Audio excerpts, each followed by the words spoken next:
Teh Jaidah, misalnya aku masih SMA nih, masih unyu-unyu gitu kan, aku tuh boleh nggak sih dapat santunan anak yatim?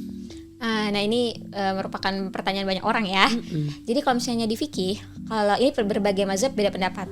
Kalau dari mazhab Syafi'i dan Jumhur itu mengatakan yatim itu ada 2 syarat. 2 syarat. Ya, yang pertama yang bapaknya meninggal.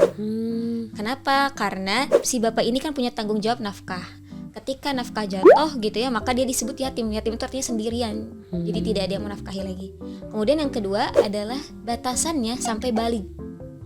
Nah balik berarti tandanya apa sih? Mimpi basah, pubertas, kalau perempuan menstruasi. Nah ini batasannya disebut yatim. Jadi kalau misalnya menurut mayoritas ulama, kalau dia sudah balik, sudah mimpi basah, sudah menstruasi, tidak lagi disebut sebagai yatim. Jadi udah disebut kayak orang biasa aja gitu. Nah tapi dalam perkembangannya gitu ya, kan tadi kita suka nemu juga anak SMA ikut dapat santunan dan sebagainya. Nah, ini pasti kebanyakan SMA kan udah balik kan. Iya. Gak mungkin, jarang gitu ya SMA belum pubertas. Nah ini gimana? Nah kalau kita lihat lagi di dalam Al-Quran itu banyak banget penjelasan tentang kalau anak yatim itu baru boleh dikasih harta atau ngelola harta itu kalau misalnya sudah dewasa. Jadi kalimat yang diucapkannya tuh dewasa gitu tuh perkataannya.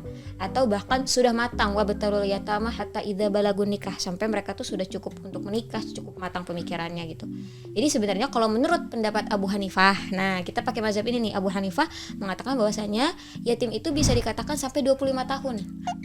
Nah jadi makanya SMA kayak gitu kan masih masa pertumbuhan. Iya, masa pendidikan, bahkan pendidikannya harus dipastikan gitu ya orang oleh sekitar, oleh masyarakat. Maka kita bisa mengambil pendapat Imam Abu Hanifah. Berarti menjamin juga yang yatim dapat haknya walaupun udah SMA. Iya, walaupun udah balik, betul. Karena kan kebayang, apalagi anak-anak zaman sekarang. Anak SD balik udah, mungkin yang perempuan-perempuan masih kelas 4 udah haid. Lantas gimana kalau misalnya nggak kita santuni gitu ya? Makanya kita bisa mengambil pendapatnya Imam Abu Hanifah. Begitu. Aku jadi ngerti deh sekarang. Nah, betul. Barakallah.